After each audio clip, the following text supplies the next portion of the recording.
E aí galera, como vai? Tudo bem? Eu sou Kai Rezende com mais um vídeo para o canal Evangelista dos Gentios, e a paz que excede todo entendimento seja com todos vós. Nós vamos continuar essa série. Não era para ser uma série, era para ser um livro, mas devido ao vasto conteúdo eu ainda fiz dei uma boa resumida, né?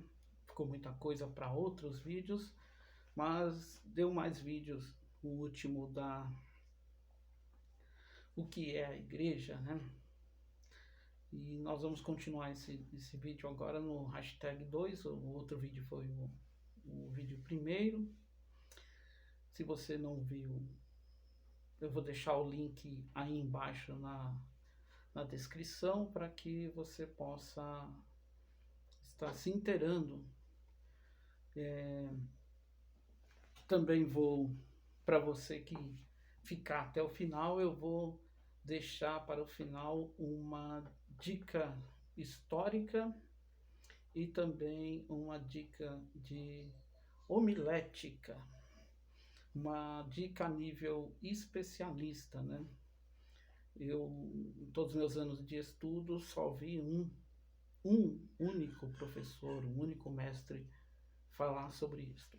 E mesmo assim, em estudo, não em mensagem. É uma coisinha pequena, mas fique até o final para você ter essa dica de especialização em Bíblia.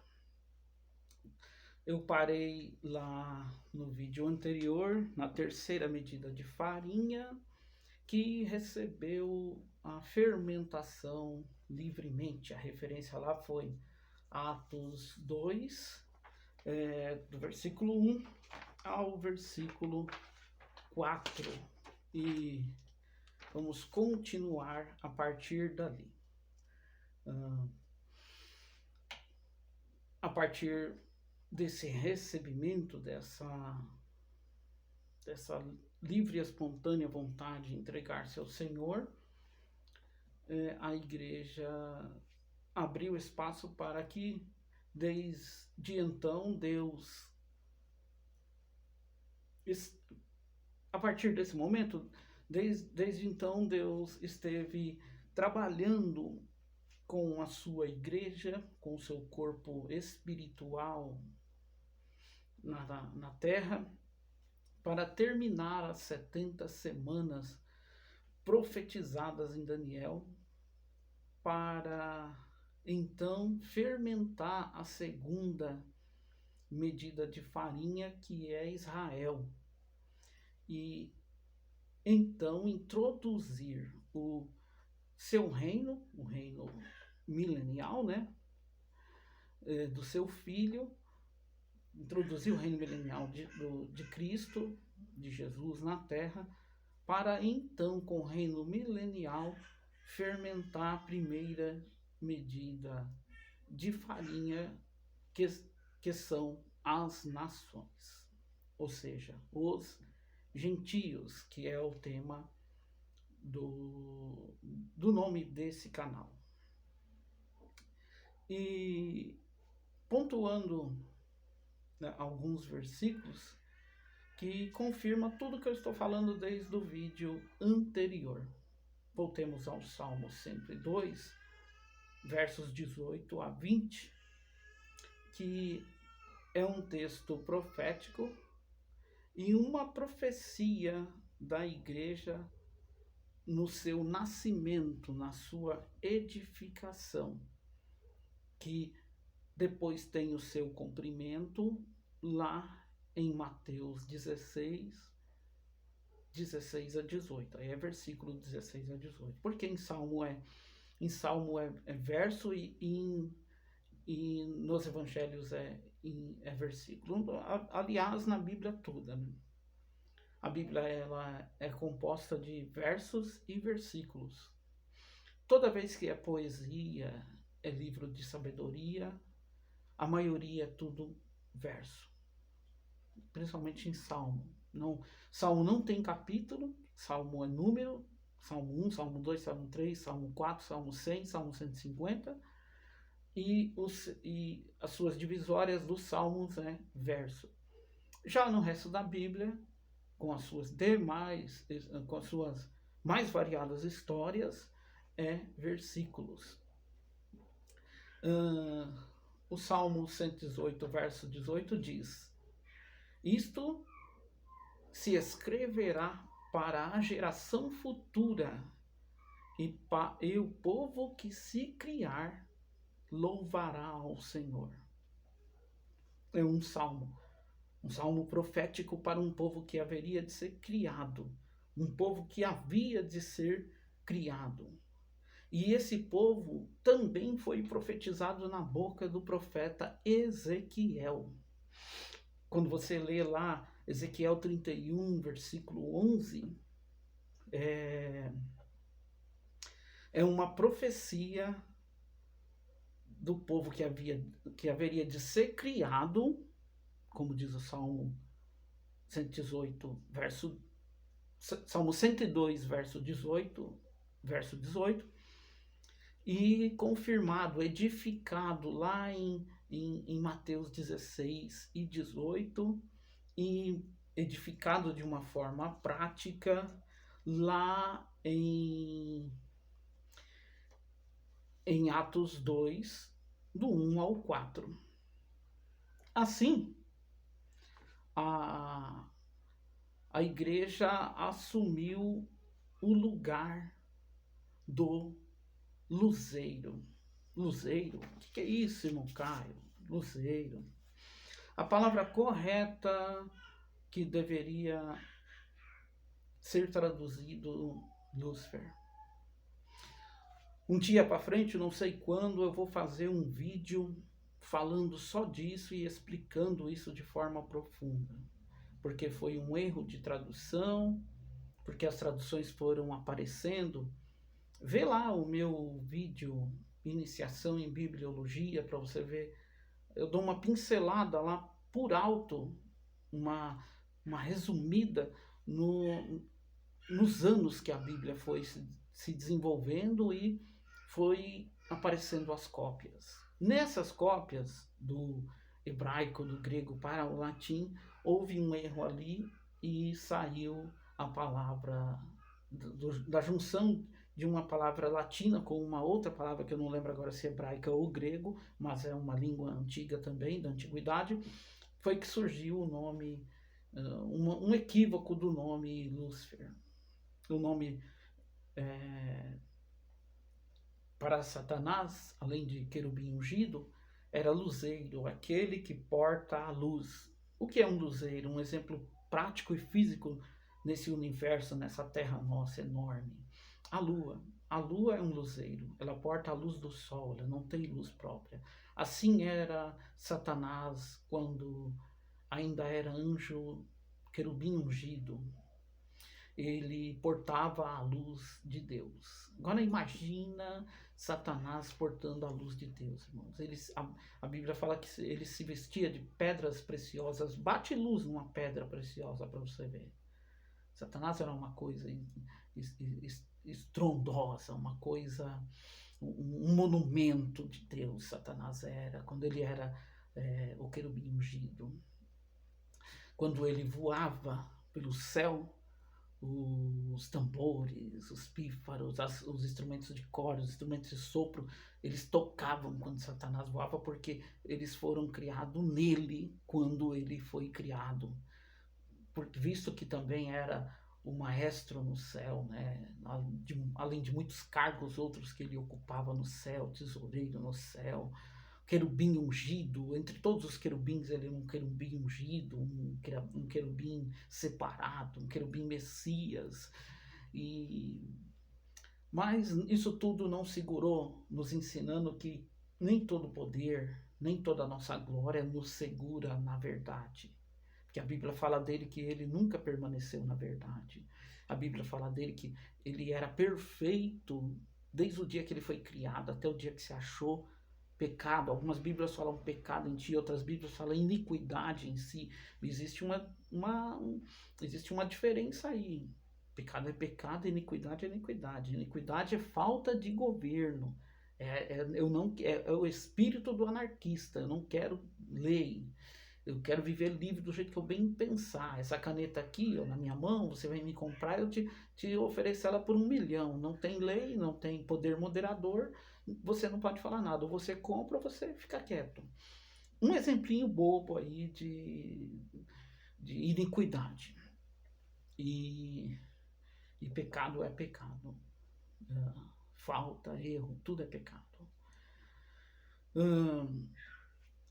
E no dia em que o luzeiro foi expulso do Éden celestial, o Éden mineral,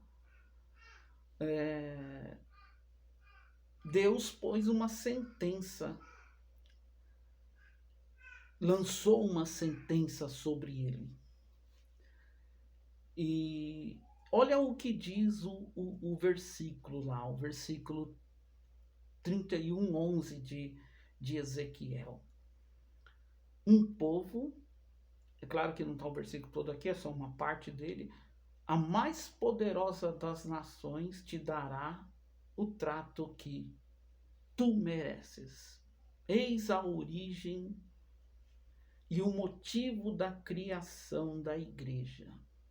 Deus deu origem no seu coração na igreja, decretou, para ocupar o lugar de Satanás e os seus anjos, uma terça parte dos anjos que caiu do céu, para louvar a ele, porque Deus não fica sem louvor. Mas Deus não daria só essa posição, daria poder a essa igreja para vencer Satanás nos 4 cantos da terra e então dar o que ele merece para ele, no poder do nome de Jesus.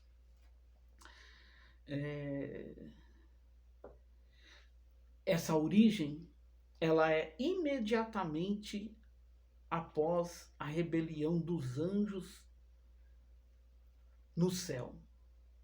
Deus, imediatamente a isso, já havia providenciado um substituto para louvor da sua glória, a igreja. Aqui é um ponto que responde a pergunta: o que é a igreja?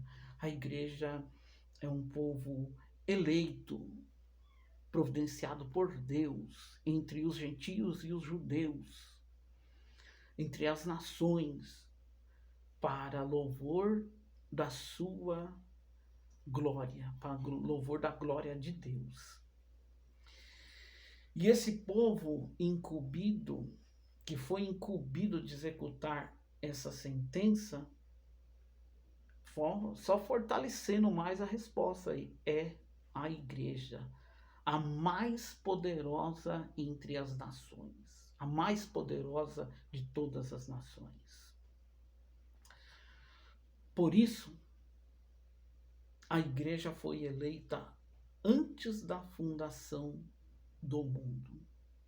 Efésios 1, do versículo 3 ao versículo 6, está esta confirmação aqui. E aí a igreja assumiu o lugar de Israel no sacerdócio universal. O sacerdócio universal era para ser cumprido entre as nações, os gentios, por Israel, pelo povo de Abraão, pelo povo chamado em Abraão. Êxodo 19, versículos 5 e 6. Mas o que aconteceu?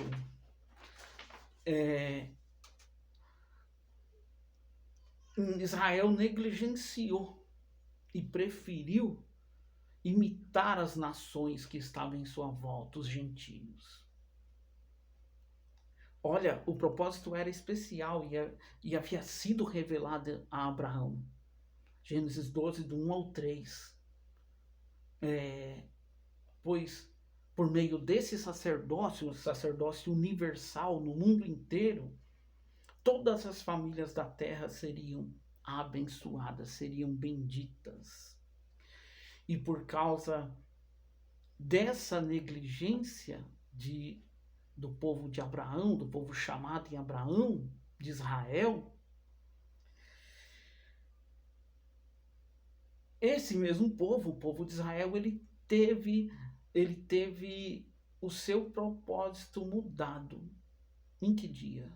No dia em que construiu um bezerro de ouro com os recursos que eles traziam do Egito,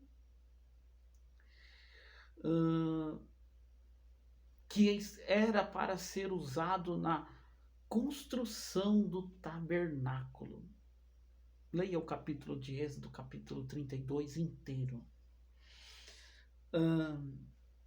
Cheguei já a 16 minutos. Não pedi para você deixar o seu like, mas eu peço agora, deixe seu like.